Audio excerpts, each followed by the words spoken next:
सबको जय श्री कृष्णा, जय श्रीमन नारायण, राधे राधे, जय गौरी गोपाल। कैसे हैं आप लोग? सब लोग बैठ जाओ। देखो जरा, मैया खड़े होके सेल्फी ले रही हैं। ए भैया, काहे खड़े हो लाला? बैठ जाओ प्रभु, शांति से बैठ जाओ। मोबाइल का चक्कर बड़ा खराब है। क्यों? आजकल तो बाप मरे तो मरे बाप के संग बेटा फोटो सेल्फी लेता है। हाँ, अर्थी के साथ सेल्फी लेते हैं लोग। आदमी मर गया और इनको सेल्फी की पड़ी है। हर जगह मोबाइल, हर जगह मोबाइल। शांति से बैठो, प्रेम से धारण करो। मोबाइल पे कैद करने से बढ़िया है हृदय में कैद करो। जो ज्ञान है वो हृदय के लिए है, ना कि मोबाइल के लिए। सेल्फी भी लेना चाहिए, एक स्थान है, एक व्यवस्थित है। कहाँ लें, किसकी लें, किस हाल में लें। आप सब भगवान की कथा सुन रहे हैं। आप लोगों ने संसार को बहुत घूमा होगा, संसार को बहुत करीब से देखा होगा। संसार में बहुत घूमने के बाद, बहुत कुछ देखने के बाद पता लगा कि संसार में सुख नहीं है।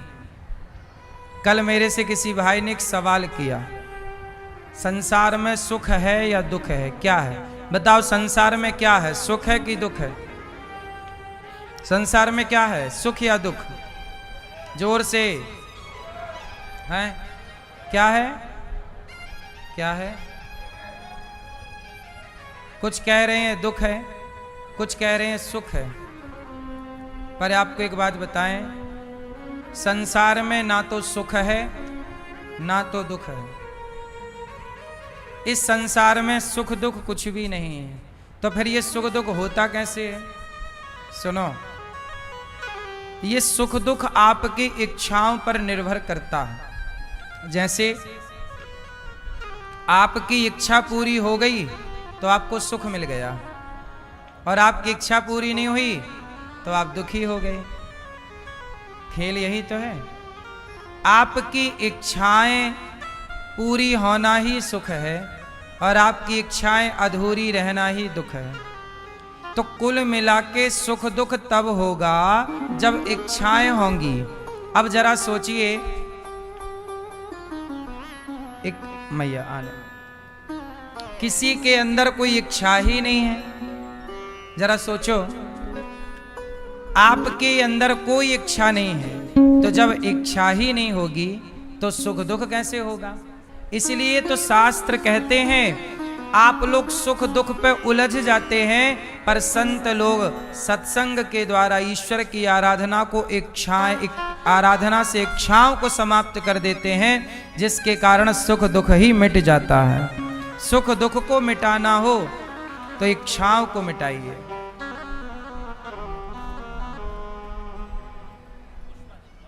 हमारी मैया पुष्पा मैया काशी से आई हैं, पुष्पा बजाज जी।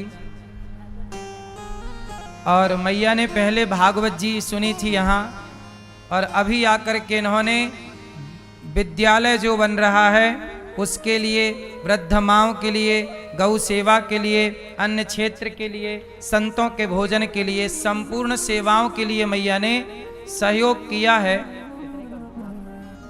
2 लाख रुपए का सहयोग दिया मैया ने। एक बार तालियां मैया के लिए बजाएं। बड़ी मैया के पेट में बड़ा दर्द है, बड़ा कष्ट पाती हैं ये। लेकिन इनसे जब कहा गया कि आपको बड़ा कष्ट है, तो ये कहती हैं कि भगवान की कृपा है। क्यों कृपा? ये कष्ट को भी कृपा मान रही हैं, क्योंकि इन्हें ये लगता है कि इस जन्म में ही भगवान मुझे सारा कष्ट देके और जन्म जन्म के कष्टों से मुक्त करना चाहते हैं। इसलिए सारे जन्मों का कष्ट इस जन्म में। देखो, इतना कष्ट पाके भी पॉजिटिव रहना। तो सुख दुख जो है वह केवल इच्छाओं पर निर्भर करता है। इसलिए हम आप लोगों से बस यही निवेदन करेंगे कि अपनी इच्छाओं को यदि आपने कंट्रोल कर लिया तो आपके आसपास दुख भटक भी नहीं सकता। हमारी मैया श्रीमती पुष्पा मैया परीक्षित बनी हैं, कथा सुन रही हैं भैया श्री सुरेश कुमार गर्ग जी, और आपके दोनों पुत्रों ने आपको ये दूसरी बार कथा का रसपान कराया। बड़ा अच्छा है, आपके पुत्र बहुत अच्छे हैं। भैया विपिन संजना गर्ग जी, विपिन जी बड़े प्रेम से कथा सुन रहे हैं, संजना जी और अश्विनी और ऋतु जी कथा की गंगा में डुबकी लगा रही हैं।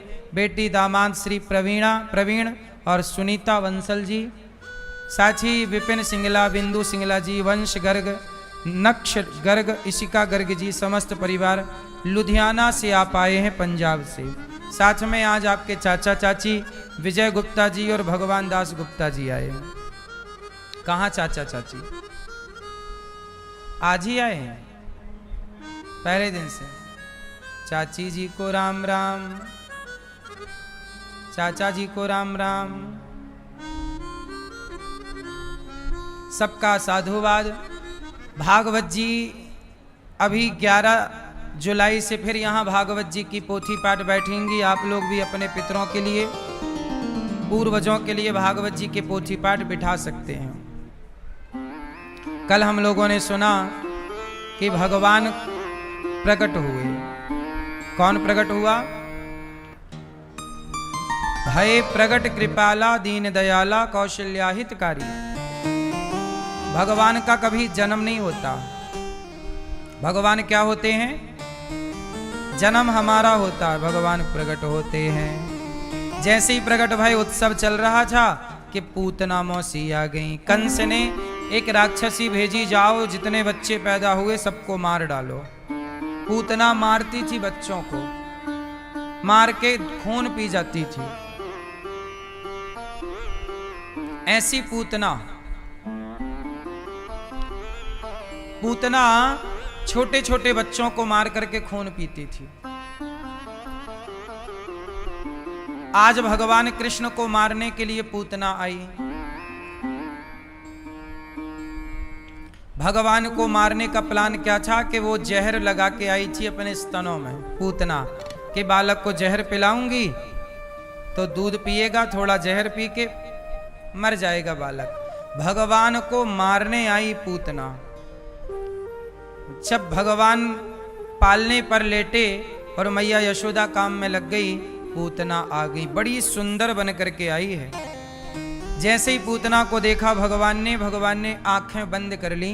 पूतना को देखा नहीं भगवान ने, देखते ही नेत्रों को बंद कर लिया। क्यों? भगवान कहते हैं कि पूतना बहुत सुंदर बन करके आई है, जबकि पूतना का शरीर बहुत सुंदर है पर मन उतना ही गंदा। मन में क्या है? कृष्ण को मारने का प्लान।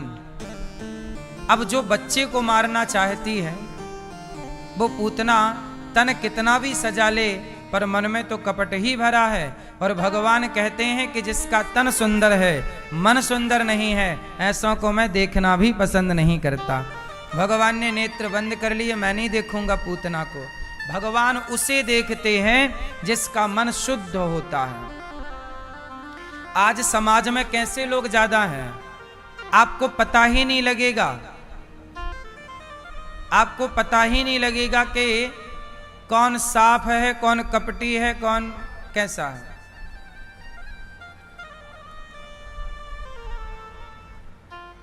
कपटी भगवान को तनिक भी पसंद नहीं है। निर्मल मन जन सो मोहि पावा, मोहि कपट छल छिद्र ना भावा। भगवान को मारने पूतना आई। भगवान ने क्या किया? पूतना का दूध पिया, थोड़ा जहर था जहर पिया, प्राण पीने लग गए। पूतना चिल्लाई, बालक छोड़ दो।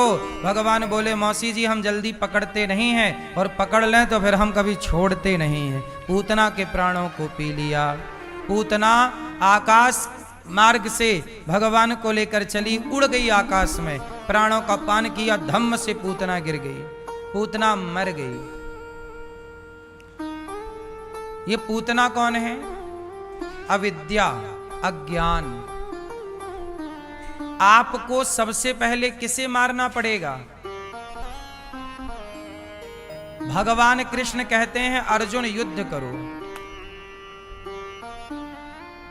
भगवान कृष्ण कहते हैं अर्जुन युद्ध करो। आप ये बताओ किससे युद्ध करना चाहिए?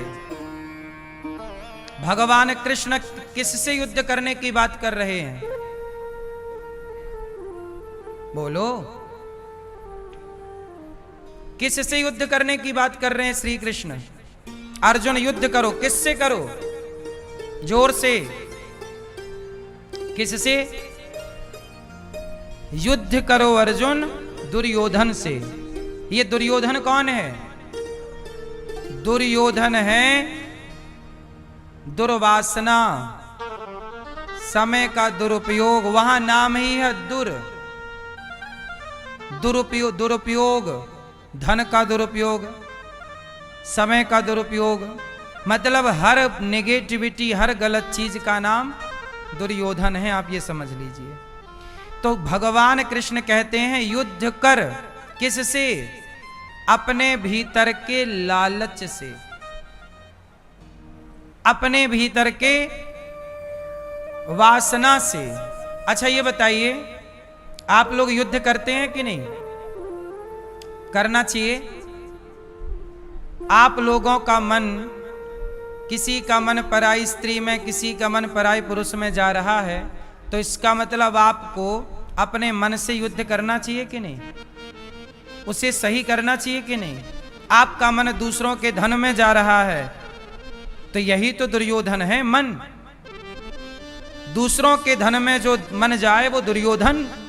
दूसरों के धन पर मन गया ना, तो क्या बन गया? दुर्योधन। आपके भीतर भी तो एक दुर्योधन है, नहीं है?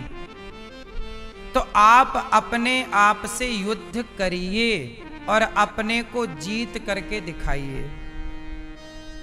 हाँ या ना? आप युद्ध करते हैं? अर्जुन उठा गांडीव, कर युद्ध, मार अपने भीतर की बुराइयों को। अच्छा ये बताओ, आपके बाहर ज्यादा दुश्मन है कि भीतर ज्यादा दुश्मन है? कहां? जोर से। बाहर तो दुश्मन बहुत कम है, बाहर के दुश्मनों से तो लड़ा जा सकता है, पर आपका सबसे बड़ा दुश्मन कौन है? बताओ, आपका सबसे बड़ा दुश्मन कौन? आपका सबसे बड़ा दुश्मन कौन? कौन? आपका सबसे बड़ा दुश्मन कौन? बताओ, आपका सबसे बड़ा दुश्मन कौन? कौन? हाँ, हम सबका सबसे बड़ा दुश्मन है मन। मन के हारे हार है, मन के जीते जीत। मन ही मिलावत राम से, मन ही करत फजीत। मन की गति है अटपटी, झटपट लखे न कोय। और मन की जब खटपट मिटे तो झटपट दर्शन होए। पूरा खेल मन का है। इसलिए कहता हूं कि अपने मन को जीतने का प्रयास कीजिए, अपने मन को भगवान में लगाने का प्रयास कीजिए, अपने मन को संतुष्ट कीजिए। जितना ईश्वर ने दिया है वो बहुत है, जो प्राप्त है वो पर्याप्त है। इसमें संतुष्ट हो जाइए, आपका भला होगा।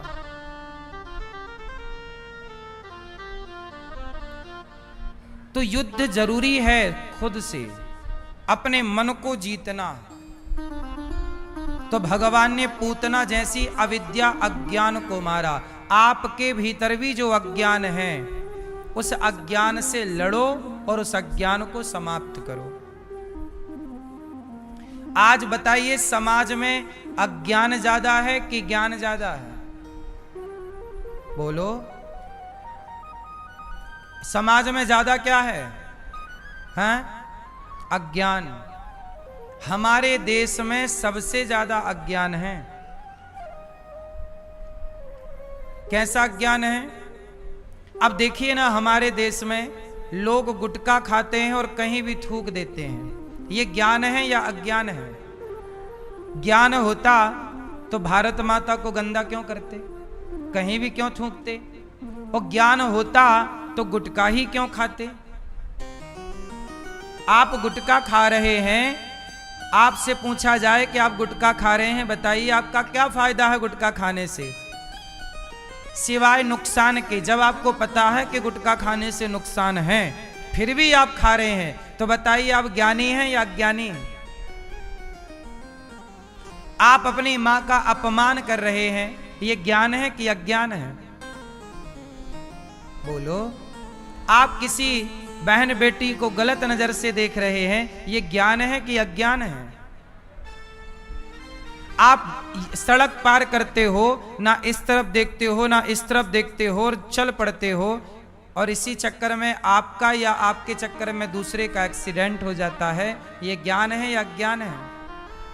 हमारे यहाँ गाड़ी चलाते हैं और ट्रैफिक लाल बत्ती जली है, लोग पार कर जाते हैं, रुकते नहीं हैं, उस चक्कर में किसी से एक्सीडेंट हो जाए और जान चली जाए, तो वो ज्ञान से जान गई कि अज्ञान से गई? बोलो। हमारे देश के बड़े बड़े अधिकारी जन पैसा लेके काम करते हैं, जबकि सरकार तनख्वाह दे रही है, फिर भी जनता से पैसा ले रहे हैं, ये अज्ञान है कि ज्ञान है? बोलो। अज्ञान है। हमारे देश में और हमारे आम जनता में ज्ञान कम है, अज्ञान ज्यादा। हर फील्ड में आप देख लो, हमारे यहां लोगों को चलने का ज्ञान नहीं है कि सड़क में कैसे चलें। कहीं बीच सड़क में चलते हैं लोग, ये नहीं कि किनारे से चलें, सड़क पार करने के पहले यहां वहां देख लें, नहीं, पार कर लेंगे। गाड़ी वाला भले ब्रेक लगाए तो लगाए, नहीं तो वो भी जाए तुम भी जाओ। चारों तरफ अज्ञान का घेरा है। लोग जूता चप्पल चुरा रहे हैं, ज्ञानी हैं इसलिए चुरा रहे हैं कि अज्ञानी हैं इसलिए चुरा रहे हैं? बोलो।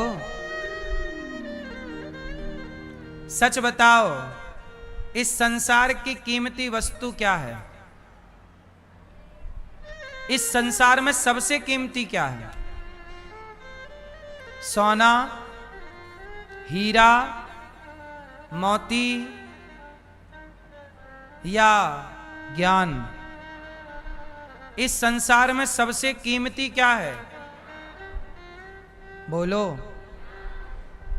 मैया बताओ, सोना कीमती है या ज्ञान कीमती है? बोलो। ज्ञान है तो सोने का ढेर लग सकता है, और ज्ञान नहीं है तो भागते रहो सोने के पीछे। सही है? चलो बताओ, पारस कौन है? पारस होता है ना, पारस। पारस एक मणि होती है, वो लोहे को छू दे तो लोहा क्या बन जाता है? जोर से। ये पारस मणि क्या है? आज है या नहीं? बोलो जोर से, जोर से। है साहब, आज भी पारस मणि है, आज भी पारस मणि है। कौन है पारस मणि? अरे समाज में कुछ लोग ऐसे होते हैं जिनकी मेहनत से, जिनकी बुद्धि से लोहा भी सोने के भाव बिक जाता है।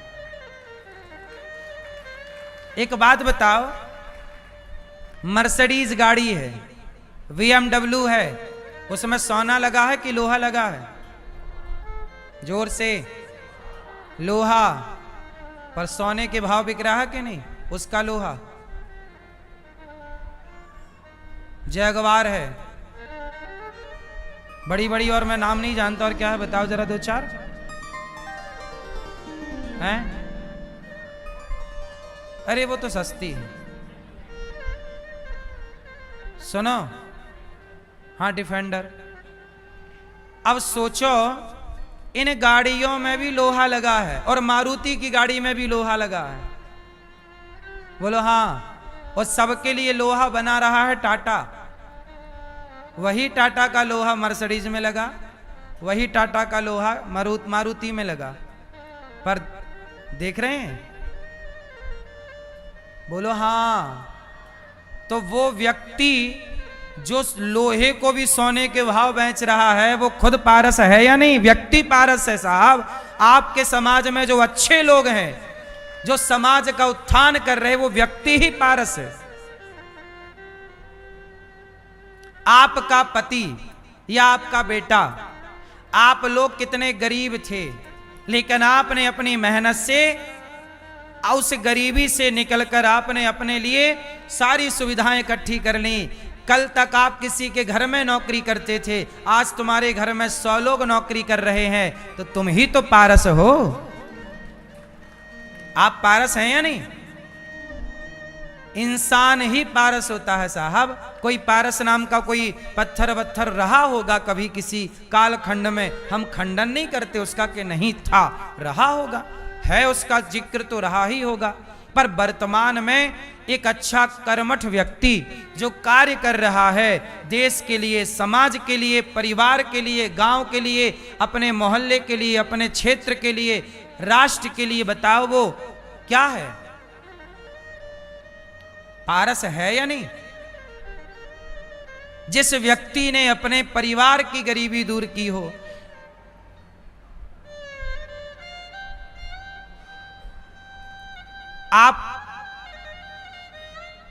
आप ये बताइए कि कोई लड़का है, आप में से ही कोई लड़का है या कोई लड़की है और आप बहुत गरीब हैं, पता है सरकार ने आपको एक कार्ड बना के दिया है, गरीबी रेखा का कार्ड। एक और कार्ड होता है पिंक कलर का जो अति गरीबी का होता है। एक होती है हमारे देश में गरीबी, बोलो एक हमारे देश में क्या है? जोर से, गरीबी। और एक और होती है अति गरीबी। सुना कि नहीं आपने? बोलो। सरकार 2 कार्ड बनाती, एक गरीबी रेखा का पीला कार्ड होता था हमारे टाइम पर, एक अति गरीबी का पिंक कलर का कार्ड होता था हमारे। मैं खुद सोसाइटी में गरीबी रेखा, मेरे पास हमारे घर में अति गरीबी का कार्ड था। जब मैं छोटा था तो गांव में सरकार की तरफ से ना मिट्टी का तेल बंटता था। बोलो हाँ। जब लाइट का जमाना नहीं था तो मिट्टी का तेल रात को वो जलाने के लिए दिया। आप समझते ना मिट्टी का तेल, कैरोसिन। पहले गांव गांव में मिलता था ना कैरोसिन, 5 किलो का वो पिकिया लेके जाते थे। सरकार शक्कर दिया करती थी सोसाइटी में, शक्कर लेने में जाया करता था, मिट्टी का तेल लेने। गेहूं मिलता था, चावल मिलता था, 2 रुपया किलो सस्ता। तो हमारा खुद का कार्ड था अति गरीबी का। हमारे गांव में गरीबी का कार्ड था बहुत लोगों का, पर हमारा अति गरीबी का कार्ड था, क्योंकि हम लोग भीख मांगा करते थे गांव में। बचपन में हम भीख मांगते थे, तो अति गरीबी का कार्ड था। लेकिन क्या हुआ, आप में से भी बहुत लोग कभी गरीबी में रहे होंगे, लेकिन आपने मेहनत की और आपने गरीबी से अपने को निकाला और आप श्रेष्ठ होने लग गए। अब आप रोजगार देने वाले बन गए, आपने दूसरों की गरीबियां मिटानी शुरू कर दी। आपकी मेहनत ने दूसरों की गरीबियां मिटानी शुरू कर दी। तो बताइए आप कौन है समाज के लिए? है या नहीं? इसलिए सरकार को उन लोगों का सम्मान करना चाहिए जो गरीबी से निकलकर समाज को रोजगार देने वाले बने हैं, उनका सम्मान करना चाहिए। इससे समाज को पॉजिटिव मोटिवेशन मिलेगा। पर सरकार इस फील्ड पे ध्यान नहीं दे पा रही है, जबकि देना चाहिए। हर उस व्यक्ति का सम्मान करना चाहिए जिसने 5 लोगों को, 10 लोगों को, 50 लोगों को रोजगार दे रखा। बोलो हाँ। सम्मान नहीं है ना, इसलिए लोग फिर करते नहीं। प्रोत्साहन मिलना चाहिए ना, प्रोत्साहन बड़ी चीज है। आदमी और करता है कि नहीं मैं और करूंगा। कंपटीशन होना चाहिए इस काम का कि तेरे यहां 100 लोग काम करते हैं, मैं ऐसा काम खड़ा करूंगा कि मेरे यहां 200 लोग काम करेंगे। तेरे यहां 200 काम करते हैं, मैं इससे क्या होगा? भारत की गरीबी दूर हो जाएगी। इस कंपटीशन से क्या होगा? भारत में बेरोजगारी समाप्त हो जाएगी। कंपटीशन होना जरूरी है, पर जहां होना चाहिए वहां कंपटीशन नहीं है। बोलो हाँ।